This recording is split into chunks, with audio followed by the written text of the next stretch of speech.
الله جميعا. الصوت مسموع. بسم الله الرحمن الرحيم. الحمد لله رب العالمين، وصلى الله على محمد وآله الطيبين الطاهرين. اللهم صل على محمد وآل محمد. رب اشرح لي صدري ويسر لي أمري واحلل عقدة من لساني يفقه قولي. ما أدري إذا الإخوة عندهم موضوع محدد نبدي به إن شاء الله أو ما عندهم. الصوت ناس. خل أقرب بعد الحاسب. دقيقة خل أقرب، أنا بعيد قاعد على الميز. طيب الآن جيد إن شاء الله الصوت. الآن الصوت جيد. بعد نصي دقيقة بعد، خلاني أتقرب يا كريم. دقيقة يا الله.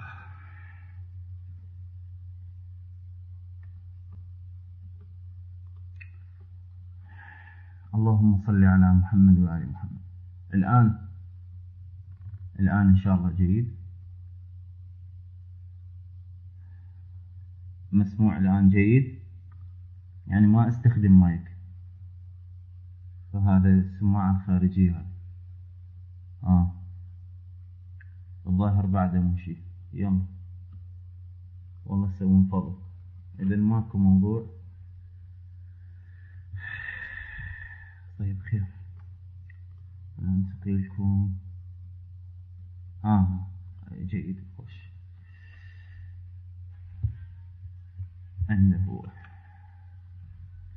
بس إذا أمكن واحد عنده برنامج النص القرآني يحضر لنا إياه. ابتلى خل أقل هذه الآية. جيد يا الله. جيد. هذه طلعت عندي أنا آية، ومع ذلك الإخوان اللي يقدر، هذه الآية طلعت عندكم إن شاء الله. الآية إن شاء الله طلعت عندكم.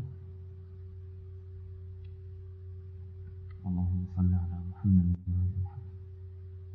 ما طلع شيء يعني. هذه دائما تصير وياي حقيقة. لا حول ولا قوة إلا بالله. شو تسوي؟ طيب ماكو مشكلة.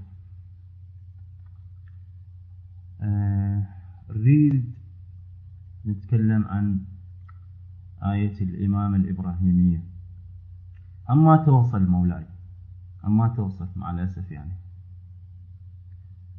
آية الإمامة الإبراهيمية اللي مطلعها وإذ ابتلى إبراهيم ربه، اللي عند الباحث يخلي لنا إياها تطلع عند النص.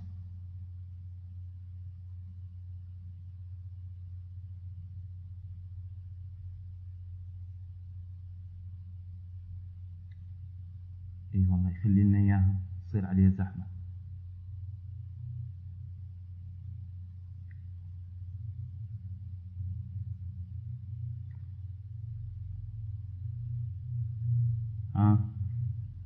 ماكو. طيب احاول اكتبها العد. احاول اكتبها انا. بسم الله الرحمن الرحيم.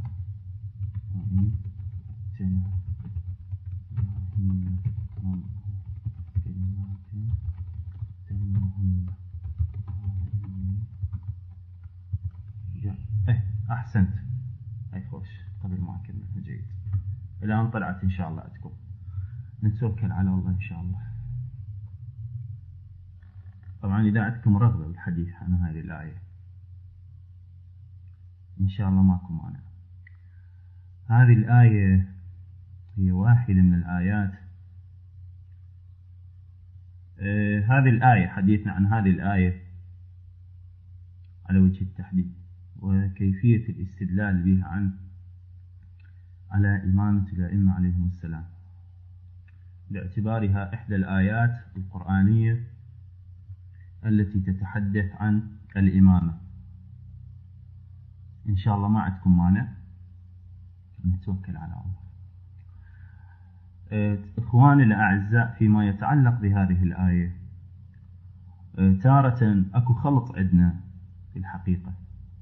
تارة الحديث عن كيفية استفادة العصمة أو إثبات شرط العصمة في الإمام، هذا مقام، هذا موضوع، هذا مطلب. ومقام آخر، موضوع آخر، نتحدث عن كيفية إثبات إمامة أهل البيت عليهم السلام من خلال هذه الآية. أرجو أن يكون الصوت قوي. هذا مقام آخر، موضوع آخر. طيب، الحمد لله. وفي عندنا موضوع ثالث، كيفية استفادة أن مقام الإمامة مقام أعلى وأفضل وأرفع شأنا من مقام النبوة. إذا صار عندنا كم محور إذا ملتفتين. الآية هي الآية، الآية هي الآية، لكن بركات هذه الآية، دلالات هذه الآية، مفاد هذه الآية، طرق الاستدلال بهذه الآية والنتائج المستفادة من هذه الآية متعددة. النتيجة الأولى أو الموضوع الأول، أرجو التفرقة بين هذه المواضيع حتى ما يحصل عندنا خلط. المدعى الأول أننا ندعي أن إمامة أهل البيت عليهم السلام إحدى أدلة إثباتها في هذه الآية.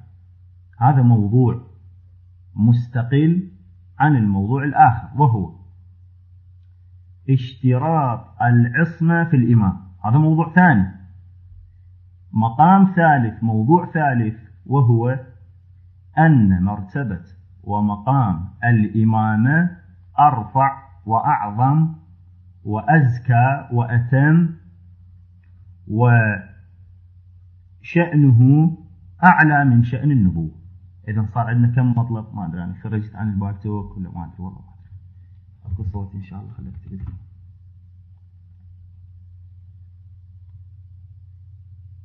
أكو؟ خوش، الحمد لله. إذا صار عندنا 3 محاور أو عقائد مستفادة من هذه الآية، كل واحد منها يختلف عن الآخر. هذه مسألة مهمة. ما هي هذه العقائد أو المدعيات أو المعتقدات الثلاثة؟ أولا، إمامة أهل البيت عليهم السلام من هذه الآية. 2، اشتراط العصمة. أنا ليش دا أكد على هذا المطلب؟ لأنه وجدت الكثير يعني يجيب طرق استدلال المقام الأول في الإمام، المدعى الأول يجيب مقدماته يوظفهم بالمدعى الثاني، وقد يحصل العكس، فيحصل تخبط يعني والتباس. ولهذا نفرق من البداية، مع أنه هذا مفروض بالنتائج راح نستفيده، لكن إذا صرنا على بينة من البداية راح نعرف أن هذه المقامات مختلفة. خلونا الآية مرة ثانية. المقام الثالث، كيفية استدلال على أن الإمامة، مقام الإمامة أعلى وأفضل من مقام النبوة. مقام، هنأكد على كلمة مقام لأن يعني البعض هم استشكل، يعني معناته الأئمة أفضل من النبي صلى الله عليه وآله وسلم؟ لا، سيتضح ما له علاقة أصلا. هسه صار عندنا واضح هذه الأمور الثلاثة. إخواني، كل واحد من هذه الأمور الثلاثة ما إلى علاقة بالآخر، مستقل، كل واحد منها مستقل عن الآخر، فأرجو الانتباه والالتفات. طيب، هذه الأمور الثلاثة الآن كيف نستفيدها؟ بس لحظة لا تسمحوني نشوف بس دقيقة، ثواني وراجع إن شاء الله.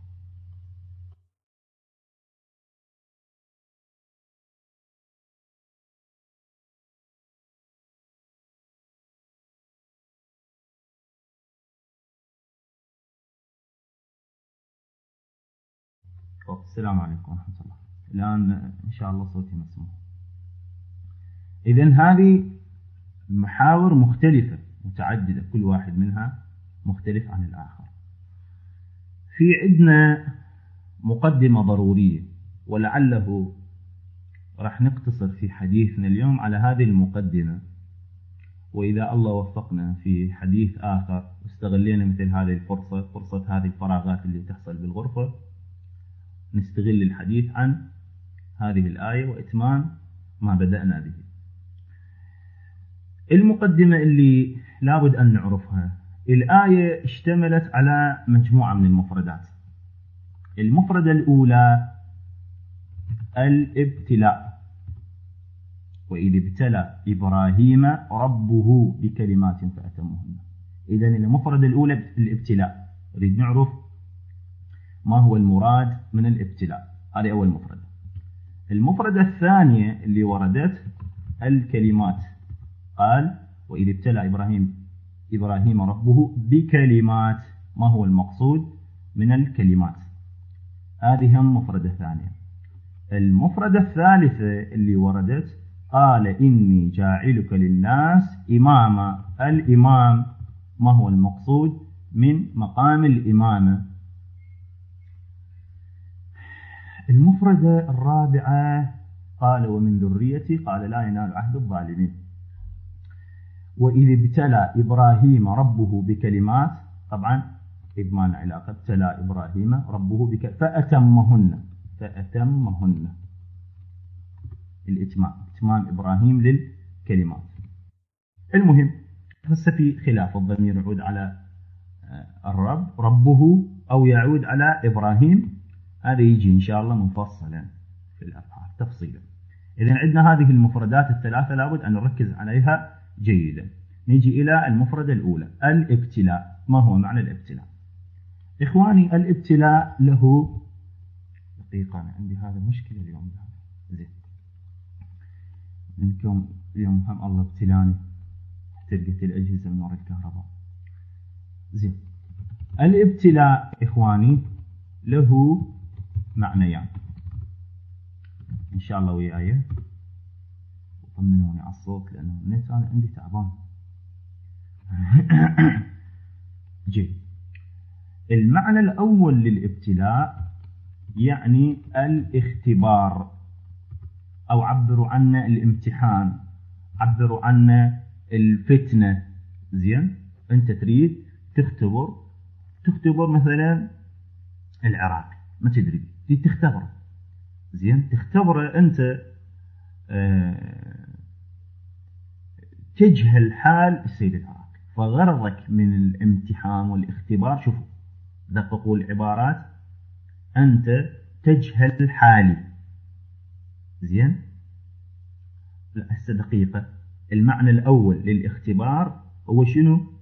قلنا أو الابتلاء هو الاختبار والامتحان للكشف عما خفي عليك. الآن أنا حالي خافي عليك، فتريد تجربني، إحنا نقول زين تختبرني، عرفت شلون؟ فتسوي لي اختبار. غرضك من هذا الاختبار شنو؟ سؤال، شنو غرضك من هذا الاختبار؟ طبعا راح تجاوبني تقول لأنه أنا ما أعرف عنك فأريد أختبرك.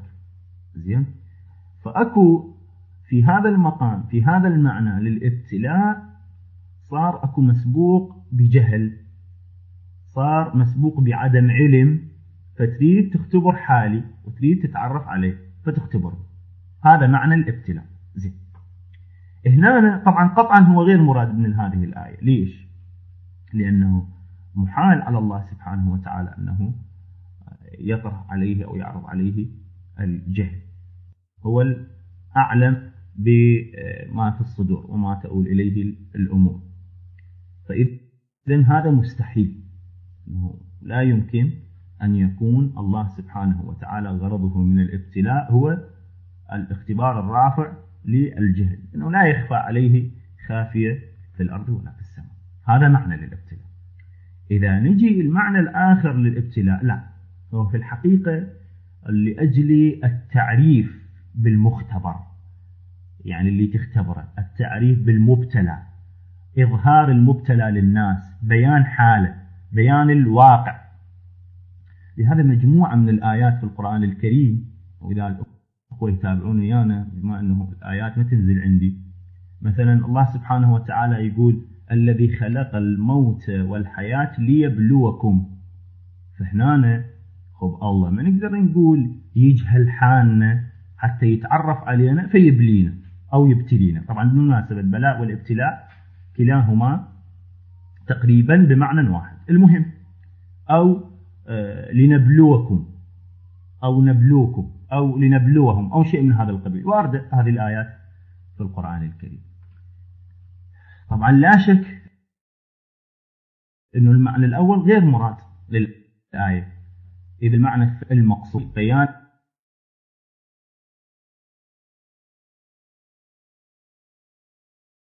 قلنا الواقع، ياهو من عندنا أحسن عملا، ممكن أنه واحد يدعي هذا الادعاء، طبعا لا، زين. فإذا تعين عندنا المعنى المراد في هذه الآية من الابتلاء. جيد، نيجي إلى المعنى أو المفردة الثانية.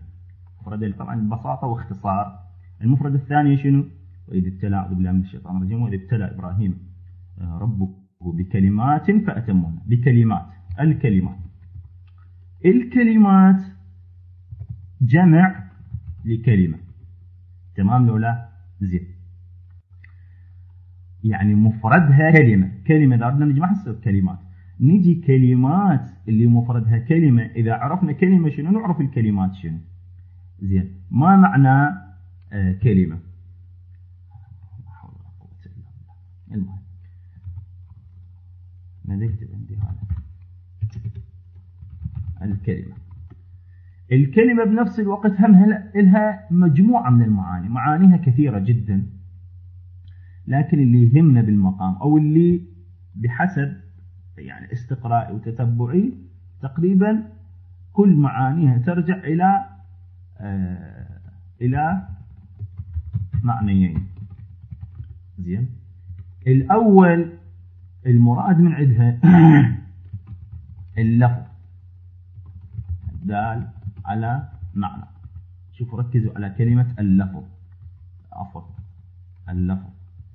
زين، اللفظ شنو يعني اللفظ؟ يعني الدال.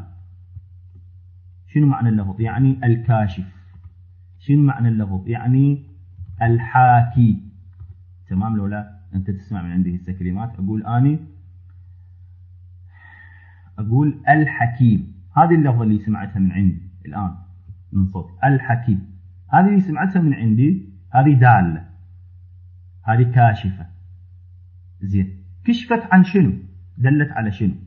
صار الطريق أدت إلى أين؟ أدت إلى أنه على اسم العفشاء أو على ذات العفشاء. جيد، إذا نقدر أن نوصل إلى نتيجة. المعنى الأول قلنا شنو؟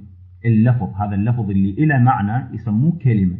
هسه سواء كان جملة سواء كان مفرد، بغض النظر أنه تجي بعدة معاني بالقرآن. ضرب الله مثلا كلمة طيبة مضمون الآية، أو وكلمته إلى آخر هذا، أو قال رب ارجعوني لعلي أعمل صالحا، مضمون طبعا الآيات حتى إذا يصير تقديم أو تأخير. الآية تقول أعوذ بالله من الشيطان الرجيم. المهم نهايتها كلا إنها كلمة هو قائلها. زين، قال رب ارجعوني لعلي أعمل صالحا فيما تركت. إنه بالآية تقول كلا إنها كلمة هو قائلها، فهنا يطلق على الجملة إنها كلمة. المهم هذا اللفظ، هذا المعنى الأول للكلمة. وبهنا ما المراد من عندها، مو المقصود من عندها إنه هي اللفظ، لا، وإنما المقصود من عندها المدلول. شنو المدلول؟ المعنى. زين، ما معنى المعنى؟ يعني المحكي، يعني اللي دلت عليه الألفاظ. إذن هو عبارة عن معاني. شوفوا إخواني، عبارة عن معاني مو ألفاظ، مو من مقولة الألفاظ والأصوات. جيد إن شاء الله. اللهم صل على محمد.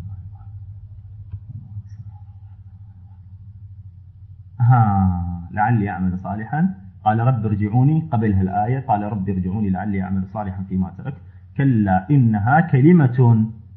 فهذا قوله رب ارجعوني، هذا كلامه سماه كلمة. أو أنت هسه تقول اليوم يجي رئيس الجامعة حتى يلقي على الطلاب كلمة، مقصود من عندها كلمة يعني جملة. المهم، هذا المعنى الأول. المعنى الثاني، لا، تطلق في القرآن الكلمة ويراد بها الذوات أو المعاني. زين،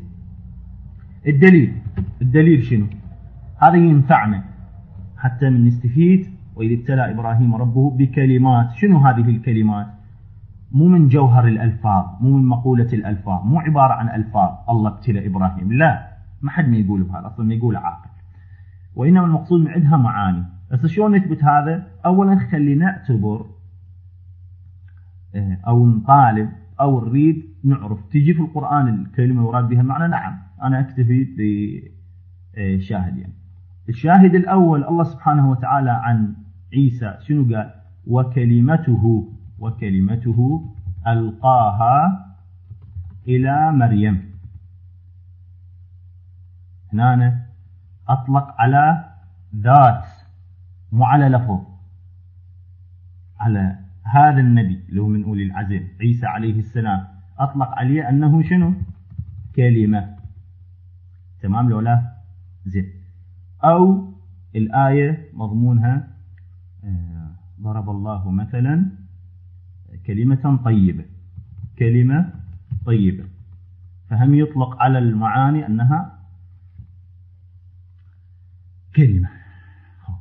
إذن الخلاصة اللي نريد نوصل لها أنه الكلمة ترد بحسب قلت لكم استقرائي اللي لعله ناقص، تطلق في القرآن ويراد بها أحد معنيين. الأول أنها تكون عبارة عن ألفاظ وأقوال، زين، اللي هو الحاكي، الدال، الكاشف. الثاني، وهذا غير مراد الكلمات اللي الله ابتلى بها إبراهيم، الثاني قلنا المراد من عندها المحكي، المدلول، المعنى، وهذا هو المقصود. عندكم شاهد يدل على أن الكلمة تطلق في القرآن ويراد بها الذات؟ نعم، إنما المسيح عيسى بن مريم رسول الله وكلمته ألقاها إلى مريم وروح منه. فهنا أطلق على عيسى عليه السلام أنه كلمة. إذن المقصود هو المعنى الثاني لا المعنى الأول. هذا أتصور اللي هنا واضح. هسه بغض النظر مصداق هذه الكلمات شنو، بعدنا ما محققين في هذه المسألة. مرحلة، رتبة، خطوة. زين، عافية مثل ما يقولون بالتداريج. أتصور المعنى واضح ما شاء الله. يا الله.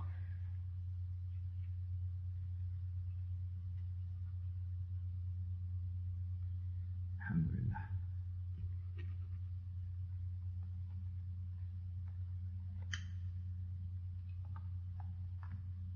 الحمد لله. زين، فهذه المفردة الثانية. هسه واحد يسأل سؤال يقول خب احنا ندري انه الكلمة، هسه من نحكي احنا بكلامنا الدارج نقول كلمة شي يجي الأذهاننا، شي ينصرف الأذهاننا.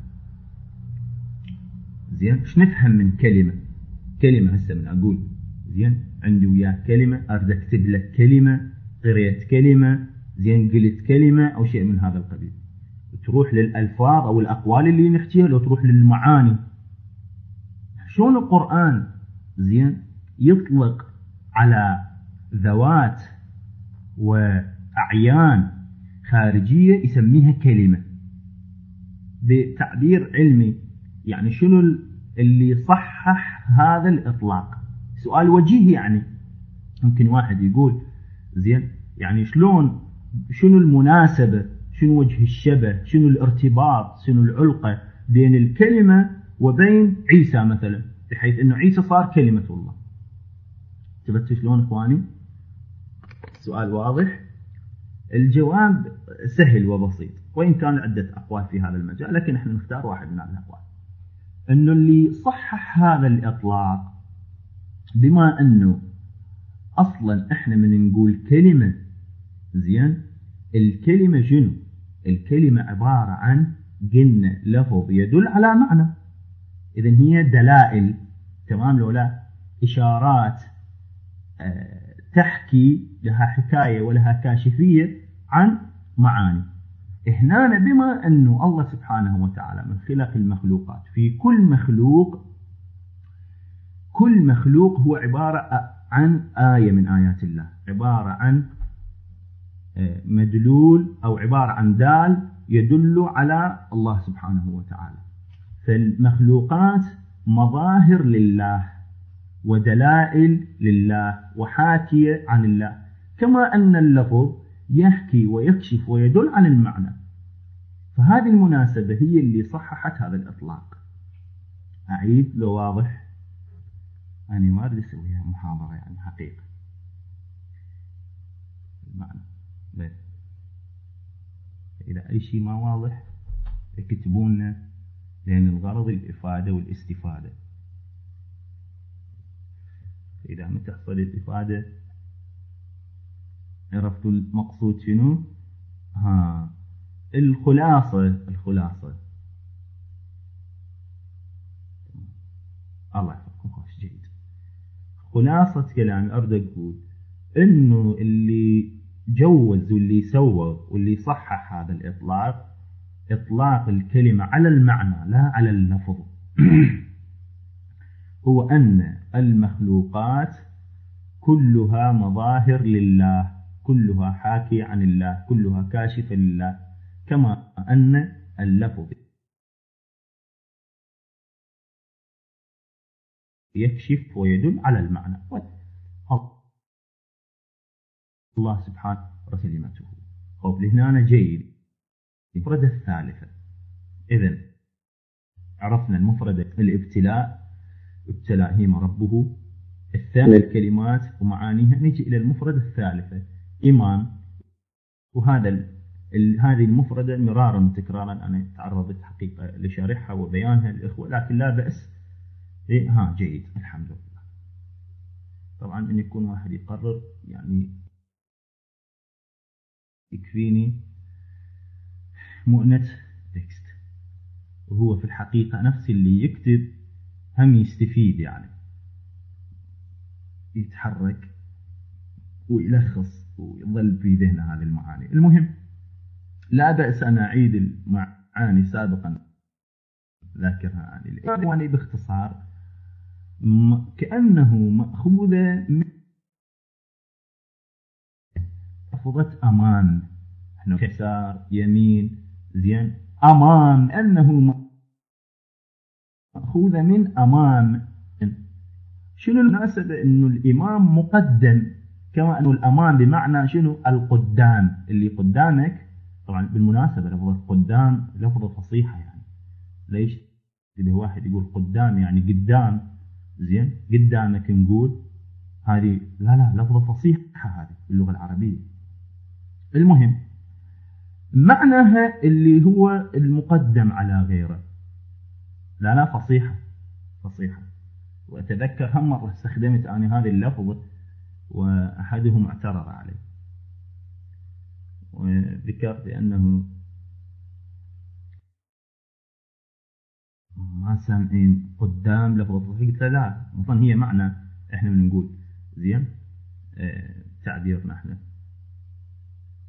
احنا هم هنا نقول قدامك مثلا، زين، فهي مأخوذة من لفظ فصيح. المهم شاهد الكلام، الإمام معناته بأصل اللغة اللي نأتم به، المؤتم به، المقدم، زين، اللي يقتدى به، اللي يحتذى به على كل حال. لهذا بالقرآن إلها طبعا موارد استعمالات متعددة. القرآن استعملها حتى في الكتاب سمى إمام. عرفت شلون؟ كتاب بالاصطلاح العلمي يسمون الكتاب التكويني، وكل شيء أحصيناه وكل شيء أحصيناه في إمام مبين. زين، استخدمها في أئمة الضلال، استخدمها في أئمة الهداية، وجعلناهم أئمة يدعون إلى النار أو أئمة يهدون بأمرنا أو ما شابه ذلك. المهم نتعرض لها، لكن أعدتها أنا للتذكرة لا أكثر ولا أقل. هذا أصل مفردة الإمام. إي نعم، بأمرنا. المفردة الرابعة والأخيرة، إن شاء الله ما طولنا عليكم، لكن راح نخلص مع بقى شيء إن شاء الله.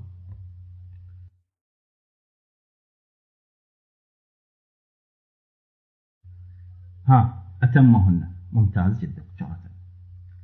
يعني الله سبحانه وتعالى من ابتلى إبراهيم بالكلمات. ابتلاء عرفنا، الكلمات عرفناها ذوات ومعاني، أعيان خارجية. زين، إبراهيم نجح في هذا الامتحان الإلهي، الاختبار الإلهي. يعني بتعبير آخر، يعني إبراهيم مر بمرحلة ابتلاء من قبل الله، فاستطاع إبراهيم أن ينجح في هذا الامتحان ويأخذ درجة، نقول إحنا بالامتحان 100%، فأتمهن.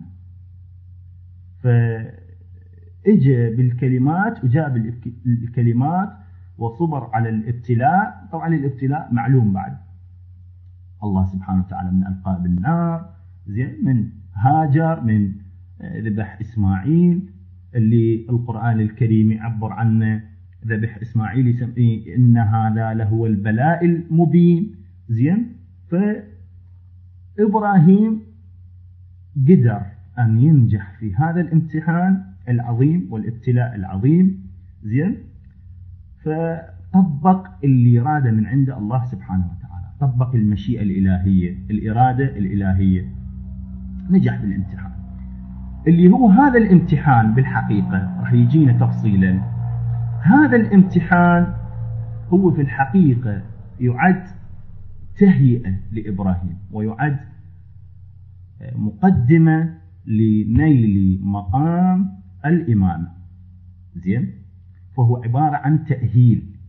زين، عبارة وضع الله سبحانه وتعالى بالمحك وبمجموعة من الابتلاءات اجتازها إبراهيم.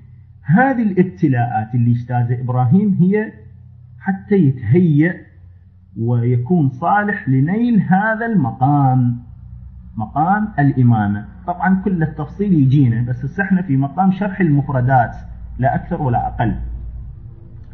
المهم، واحد الآن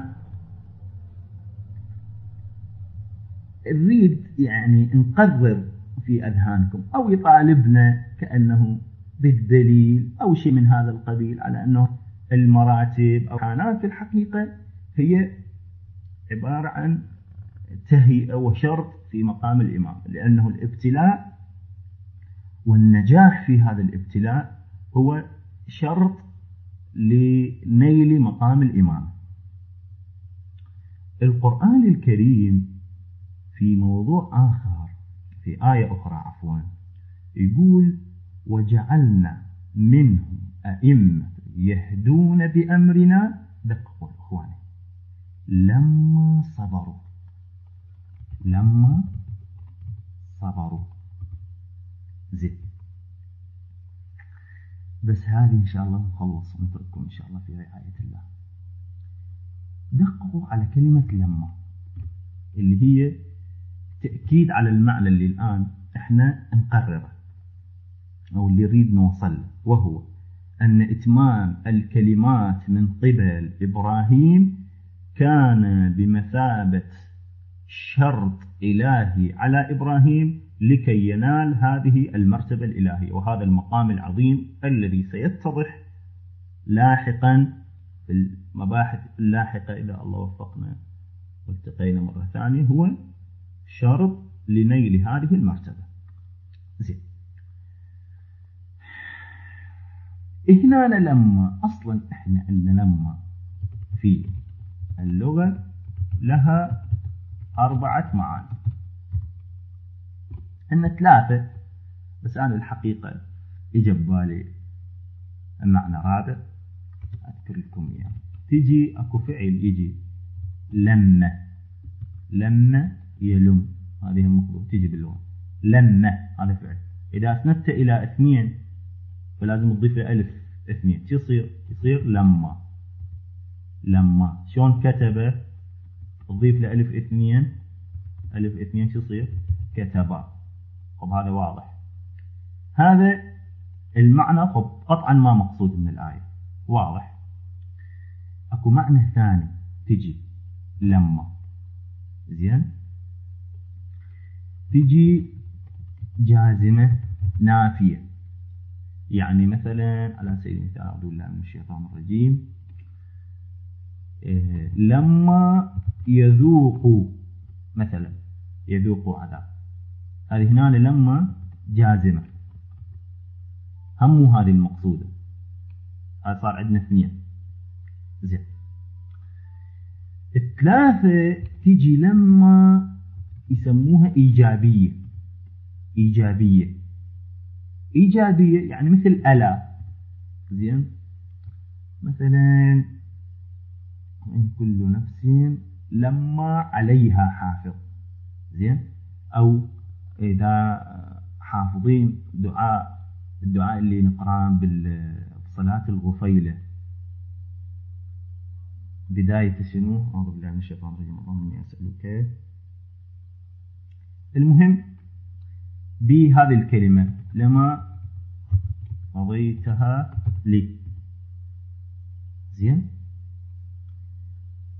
اللهم إني أسألك بحق محمد وآل محمد، اللهم إني أسألك بحق محمد وآل محمد لما قضيتها لي. إذا باتكم الدعاء بهذه الكلمة لما، زين. لما هنا بمعنى ألا. شو إحنا نقول؟ يرحم والديك مثلا ما تنزل هذا الإعلان، ألا تنزل هذا الإعلان، لما تنزل هذا الإعلان، زين، عرفت شلون؟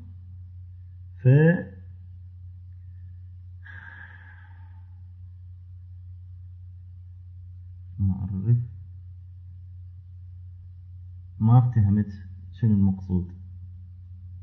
أنا أريد معرف هل هناك نسخة صحيحة للقرآن، ما فهمت عن المقصود. زين، فهذا صار 3. لما بمعنى ألا الإيجابية، هم هذه المقصودة بالآية يا آية لا تنسوها، وجعلنا منهم أئمة يهدون بأمرنا لما صبروا. الجواب لا، العديا هي أكو معنى رابع اللما، وهو يسموها رابطة. دققوا اخوان، القرآن بعد كل نقطة وكل حرف ألفاظ مقصودة.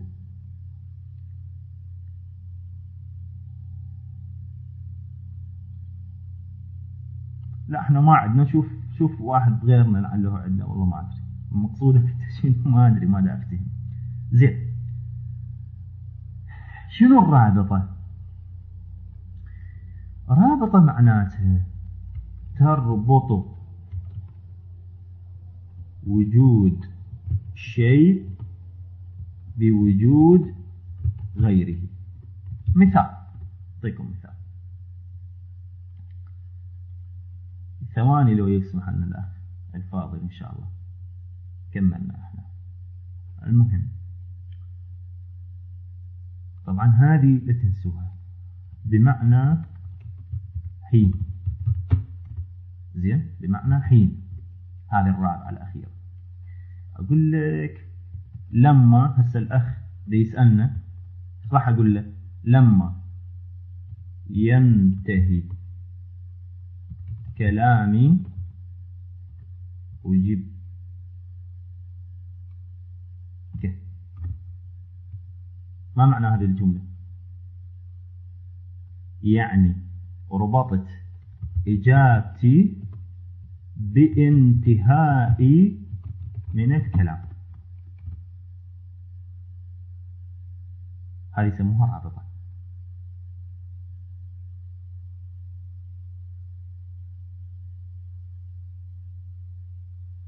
إن شاء الله واضح هذا. لما ينتهي كلامي أجبت، يعني شنو؟ يعني حين ينتهي كلامي أجيب. فإذا أكو ربط بين انتهاء الكلام وبين الجواب، أكو علاقة.